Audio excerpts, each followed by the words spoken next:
विद्यार्थी बंधुओं, पिछले पाठ में हमने कादंबरी कथामुख के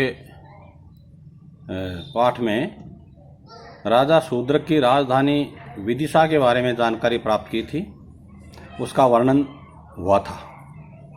अब उस राजधानी में राजा शूद्रक ने आराम से रहते हुए अपने मंत्रियों के साथ और अनेक राजकुमारों के साथ अनेक प्रकार की क्रीड़ाएं करते हुए अपनी किशोरावस्था को बिताया। बहुत लंबे समय तक उन्होंने खेल में समय बिताया, आमोद प्रमोद में समय बिताया। तो देखिए, यहाँ 3 बातें हैं। एक तो राजा उस समय कैसा था, उसकी क्या स्थिति थी। दूसरी, जिन मंत्रियों से वह घिरा हुआ था उस समय, उन मंत्रियों के बारे में बताया है। और तीसरी बात जो विस्तार से बताई है, अपने हम उम्र समान वयस्क अनेक राजकुमारों के साथ में जो वे खेलते रहे, उन राजकुमारों के बारे में बताया, उनके विशेषण दिए हुए हैं। देखिए, लिखा है स तस्याम, राजा शूद्रक है, तस्याम नगर्याम विदिशा विधानायाम नगर्याम। और भुवन भारम उद्वहन, पृथ्वी के भार को ढोता हुआ, उठाता हुआ, शासन करता हुआ। अमात्य ही परिवृत है, मंत्रियों से घिरा हुआ। और राजपुत्र ही सह रममाण है, राजपुत्रों के साथ, राजकुमारों के साथ में खेलता हुआ। प्रथमे वयसी सुखम अतिचिरम उवास है। यह एक छोटा वाक्य बना। अपनी प्रथमावस्था, किशोरावस्था में रहते हुए अतिचिरम सुखम उवास है, बहुत लंबे समय तक आराम से रहा। अब देखिए राजा कैसा था उस समय। कहते हैं कि वह राजा तस्याम अवजित अशेष भुवन मंडल तया विगत राज्य चिंता भार निर्वृत है। ये राजा का विशेषण है, प्रथमांत है। राजा निर्वृत था, अर्थात सुख संपन्न था।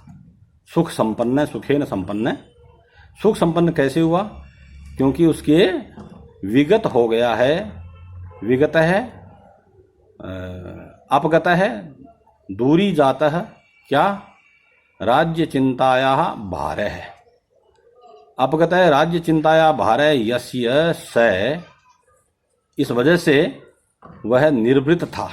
राज्य की चिंता का जो भार है, भर है, वह भार उसका क्या हो गया? विगत हो गया, इसलिए वह निर्वृत था। तो यहाँ कारण कार्य संबंध बता दिया। सुख संपन्न होने में तो कारण बता दिया, चिंता का भार हट गया था इसलिए। और चिंता का भार हटा कैसे, इसका भी कारण बताएंगे। अवजित अशेष भुवन मंडल तया, अवजितानि अशेषाणि, अवजितानि पराजितानि अशेषाणि संपूर्णानि भुवन मंडलानि येन लोक समूहा येन अवजिताः तस्मात् कारणात्। तो इसको भाव में बनाएंगे। भुवन मंडल शब्द को तस्य भाव सूत्र से, तस्य भाव के दायरे में तल प्रत्यय करेंगे और इस तरह से भुवन मंडलता शब्द बन जाएगा। उससे फिर तृतीया में ले जाएंगे, कारण में तृतीया लगा दी, हेतु तृतीया। अशेष भुवन मंडल को उसने अवजित कर लिया था, पराजित कर दिया था, इसलिए विगत हो गया था उसके राज्य के चिंता का भार, इसलिए वह निर्वृत था। एक बात पूरी हुई। यहाँ काव्यलिंग अलंकार की सृष्टि होती है। काव्यलिंग अलंकार इस पंक्ति में बनता है, कारण सहित कथन है इसलिए। अब उसकी दूसरी स्थिति क्या है? द्वीपांतर आगत अनेक भूमिपाल मौलिमालया लालित चरण युगल आसीत स राजा शूद्रक है।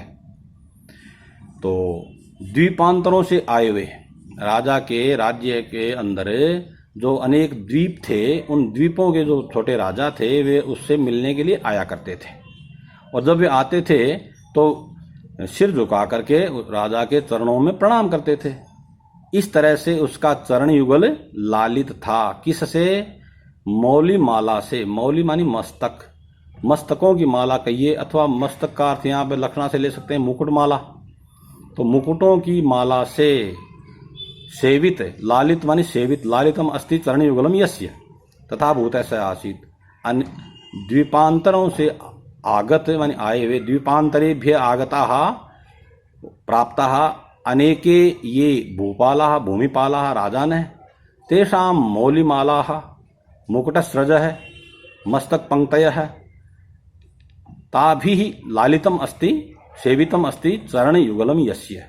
इस तरह से इसके समास को विग्रह करेंगे तो अर्थ बन गया, द्वीपांतरों से आए हुए अनेक राजाओं की मौली माला से, मस्तक पंक्ति से या मुकुट पंक्ति से जिसके चरणों की सेवा हो रही थी, इस प्रकार का था वह राजा। तीसरी बात राजा के बारे में बताया है कि वलयम इव लीलया भुजेन भुवन भारम उद्वहन आसीत है राजा शूद्र के तस्मिन काले।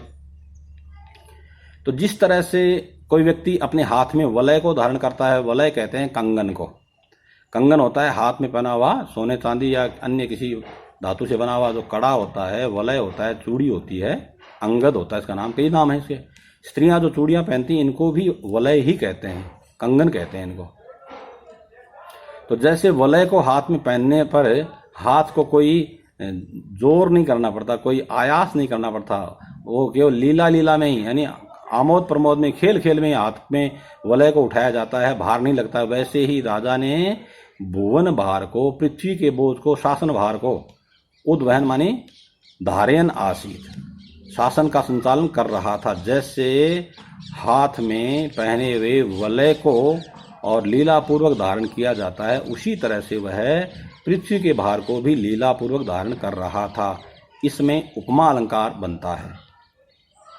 यहाँ वर्णन चल रहा है राज्य भार का, और ये तो हो गया उपमेय, और उसकी तुलना करी है इन्होंने की है वलय से, तो वलय हो गया उपमान। दोनों में समानता है लीलया, लीलापूर्वक।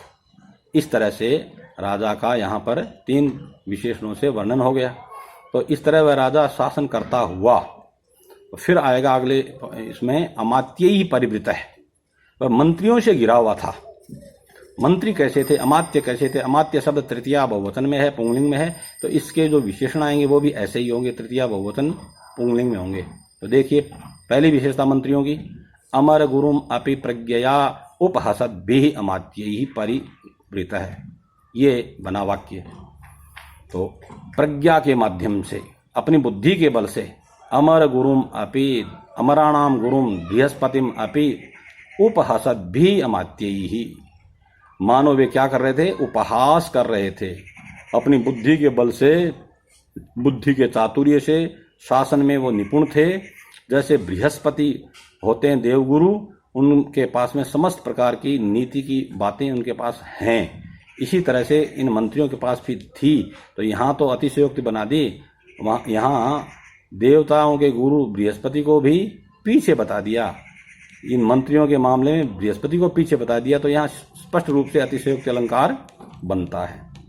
दूसरी विशेषता बताई है अनेक कुल क्रम आगतई, वे अनेक कुलों के क्रम से प्राप्त थे।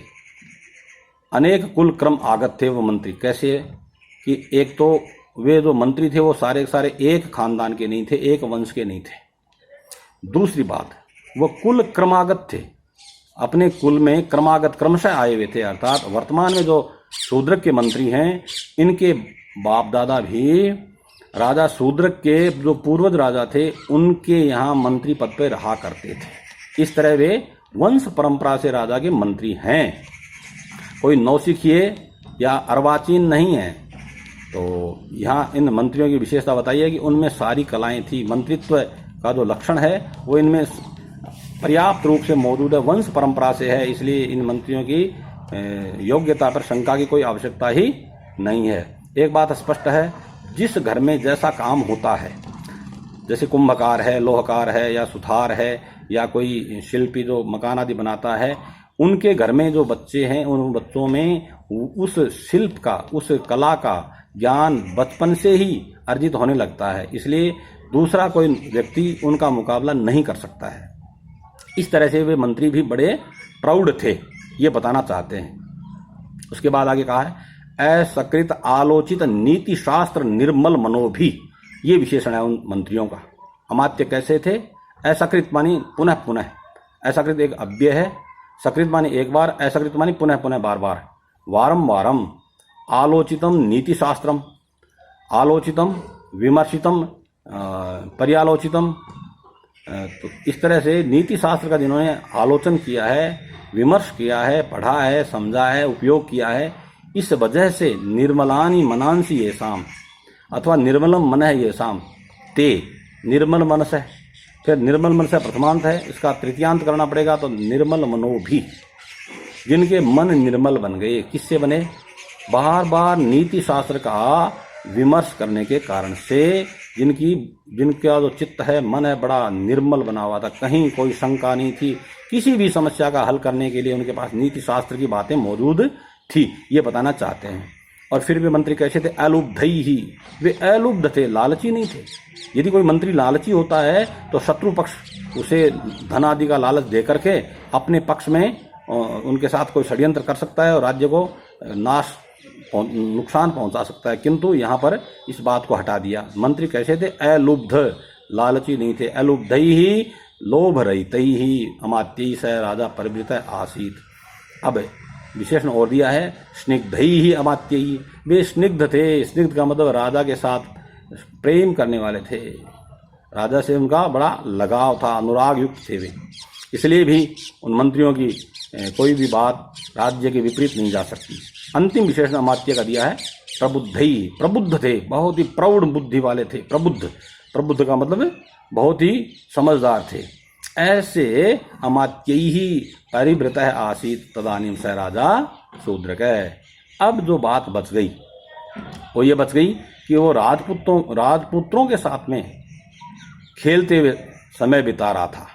उसने समय बिताया खेलते हुए राजपुत्रों के साथ। भी राजपुत्र कैसे हैं? तो राजपुत्र ही शब्द तृतीयांत है, पुंलिंग में है, बहुवचन में है, तो ये राजपुत्र ही के विशेषण भी उसी विभक्ति उसी लिंग में आएंगे, उसी वचन में आएंगे। देखिए क्या है, समान वयो विद्या अलंकारई। वे राजपुत्र क्या थे? वयस मानी उम्र, विद्या मानी ज्ञान, कलाएं, विद्या मानी विद्याएं, और अलंकार मानी आभूषण। जिन राजपुत्रों के अलंकार, आभूषण, विद्या और उम्र क्या है? समान है, राजा के समान है। पहला समास बनेगा वयः च विद्या च अलंकारा च। इन तीनों पदों का हम इतरेतर द्वंद्व कर लेंगे तो बन जाएगा वयो विद्या अलंकारा, और समानाः वयो विद्या अलंकारा येषाम, इस तरह बहुब्री समास करेंगे मिला करके। समानाः माने सदृशाः सन्ति, वयो विद्या अलंकारा येषाम राजपुत्राणाम तथा भूता राजपुत्राः समान वयो विद्या अलंकारा तैहि। इस तरह से तृतीयांत करते ही ये अलंकार ही बन जाएगा, तृतीया बहुवचन में बन जाएगा। तो समान है, राजा के समान है, वय जिनकी, उम्र जिनकी, विद्या जिनकी, 14 या 18 प्रकार की विद्याएं मानी गई है। तो विद्या, उम्र और तीसरी बात है अलंकार।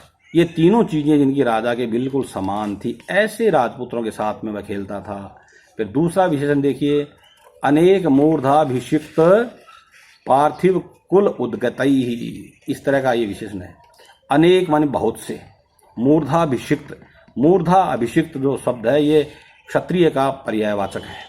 तो अनेकई ही मूर्धाभिषिक्तई ही यानी क्षत्रियई ही पार्थिव कुलोद्गतई ही, जो पार्थिवानाम कुले उद्गतई ही, वे राजकुमार क्या थे? राजाओं के और कुल में उत्पन्न हुए थे। अनेक क्षत्रिय राजाओं के कुलों में उत्पन्न हुए वे थे, वो साधारण राजकुमार नहीं थे। अब तीसरा विशेषण देखिए, अखिल कला कलाप आलोचन कठोर मति भी, ये विशेषण बना तीसरा राजपुत्र का।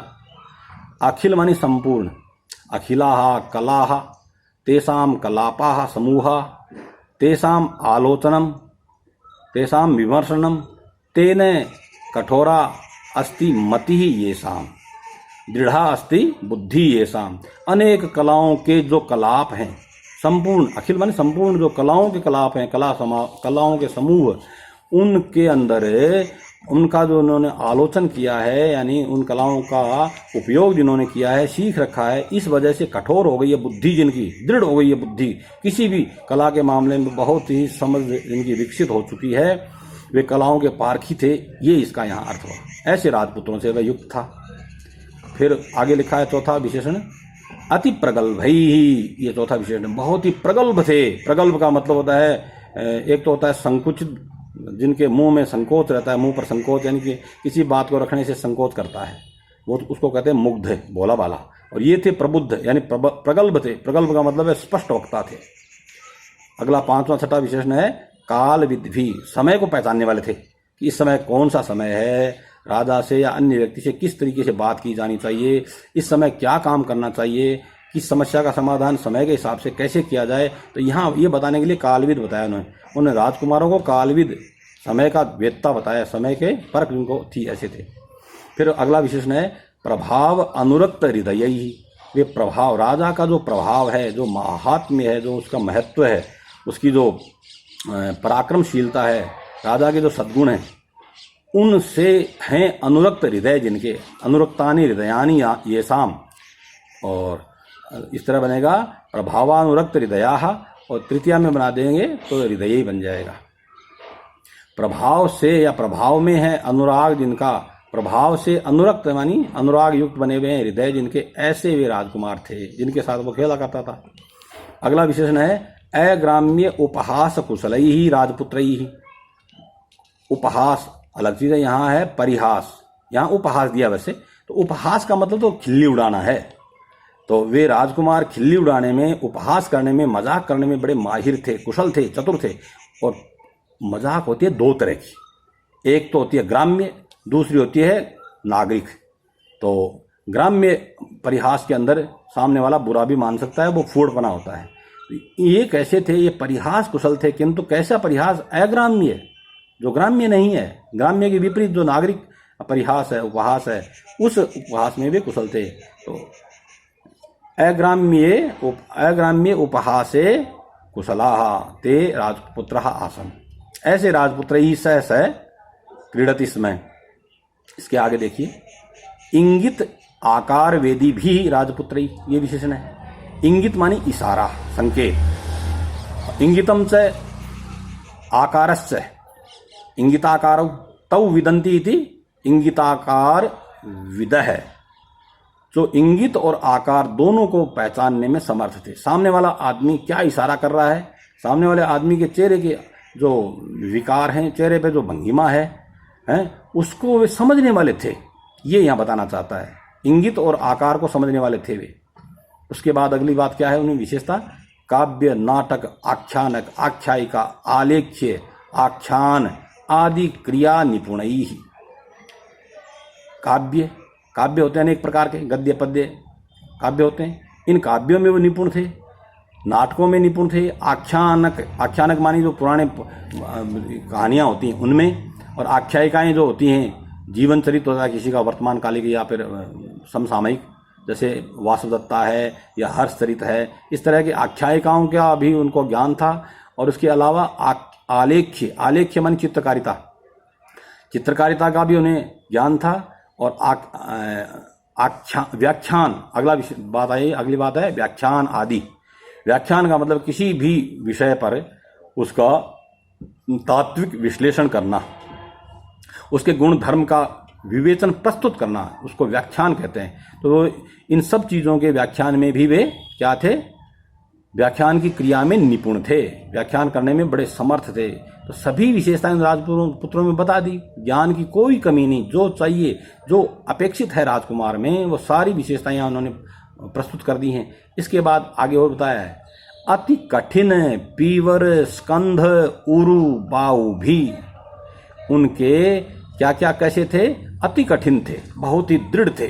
क्या, अति कठिना अति दृढ़ा, पीवरा, पीवरा माने स्थूला, लंबे चौड़े, क्या क्या थे, स्कंध, स्कंध का मतलब है कंधे, अंसाह ये शाम, और क्या उरुह, उरु उरवह, उरु मानी जंघाएं, तो उनके उरवह मानी उनकी जंघाएं कैसे थी, अति स्थूल, और क्या थी, अति दृढ़, एकदम से अति कठिन, और पीवर थी, एक तो कंधे, दूसरा उरु, तीसरी बात है बाहु, तो बाहव है, जिनके कंधे, जंघाएं और भुजाएं क्या थी, अत्यंत कठिन मानी एकदम दृढ़ मजबूत, और पीवर का मतलब लंबी चौड़ी थी। ऐसे वे राजकुमार थे, कोई टटपुंजिये नहीं थे। और उसके बाद में असकृत, असकृत अवदलित सहमद रिपु गज घटा पीठ बंधई, ये विशेषण दिया है राजपुत्रों का। राजपुत्र कैसे थे, असकृत मानी बार बार, क्या किया उन्होंने, बार बार अवदलित किया। अवदलित का मतलब तोड़ फोड़ कर डाली, मार डाला, फाड़ डाला, किनको, समद, समदाह मद वाले, समदा मदोन्मत्ता। कौन?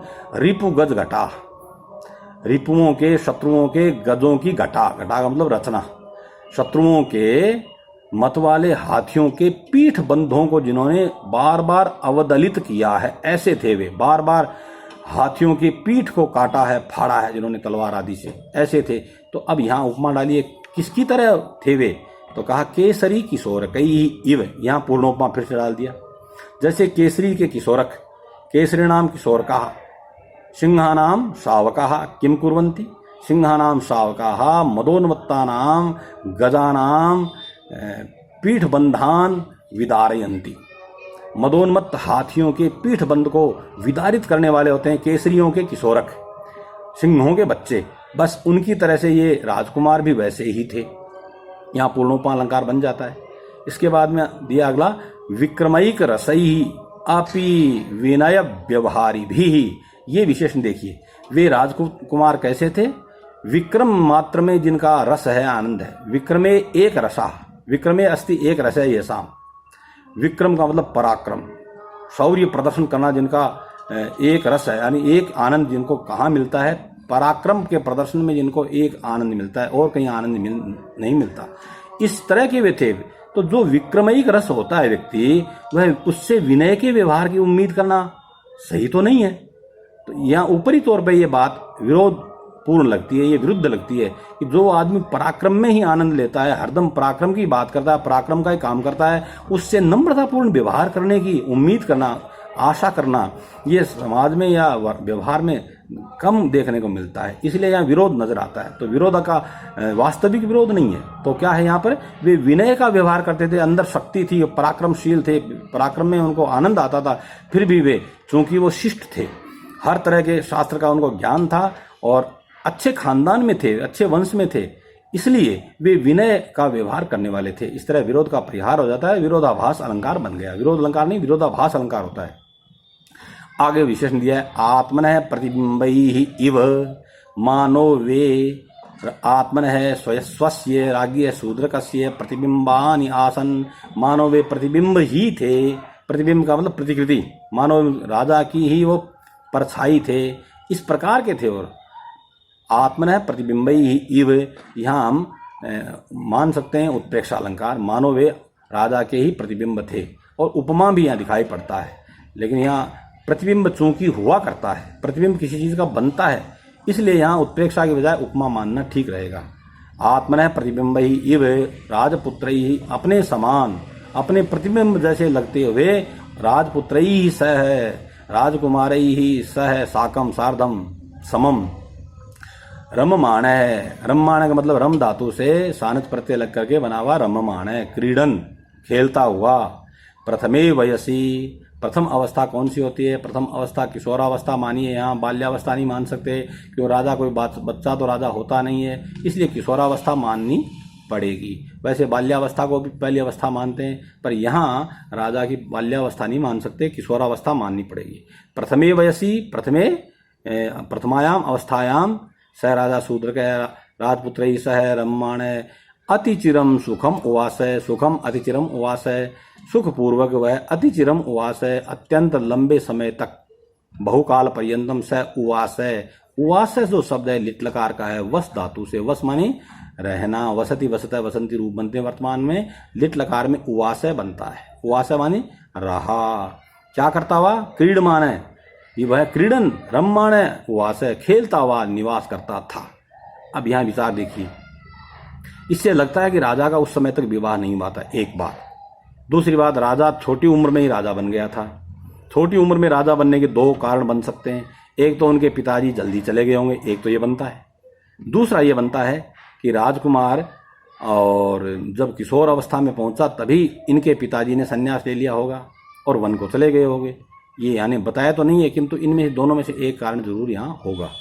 या तो राजा ने संन्यास लेकर के वनगमन किया होगा, राजगद्दी दे दी अपने पुत्र को, अन्यथा राजा के बुढ़ापे में पैदा हुए होंगे और राजा जी कहाँ हो गए होंगे? चलते बने होंगे, तभी ये किशोरावस्था में। नहीं तो किशोरावस्था में कोई राजा बनता है क्या? युवावस्था में अधिकतर वर्णन मिलते हैं, लेकिन यहाँ किशोरावस्था का वर्णन है। तो ये सब बातें विचारणीय हैं। एक बात जो स्पष्ट है कि इस पुस्तक का अगर आनंद लेना है तो आपको संधि विच्छेद आना चाहिए। संधि विच्छेद तब आएगा जब विभक्तियां शब्दों के रूप आए। शब्दों के रूप आने के बाद और अगली जो शर्त है तीसरी वो ये होती है कि समास विच्छेद समास का विग्रह करना आना जरूरी है। इसके लिए मूल बात यही है कि आपको संधि का ज्ञान होना चाहिए, शब्दों का ज्ञान होना चाहिए कि इसके रूप कैसे चलते हैं, कौन से लिंग के होते हैं शब्द, ये कौन शब्द किस लिंग का है और इसका रूप कैसे चलता है, इसका ज्ञान होना जरूरी है। तीसरी बात है समास की। बाकी बातें तो आप व्याख्या में देख करके समझ सकते हैं, किंतु ये 3 बातें यहाँ बहुत महत्वपूर्ण हैं। इनके साथ साथ में मेरे इस जो है मौखिक व्याख्यान के साथ साथ में आपको पुस्तक सामने रखनी आवश्यक है, क्योंकि जो मैंने पद पढ़े हैं, जो बोला है मैंने तो बोल दिया, लेकिन आपके ये चूंकि याद नहीं है, इसलिए पुस्तक का सारा साथ साथ में अपने पास रखिए और उसके बाद आनंद ही आनंद है। भगवान भला करे, पढ़ते रहिए, आनंद रहिए।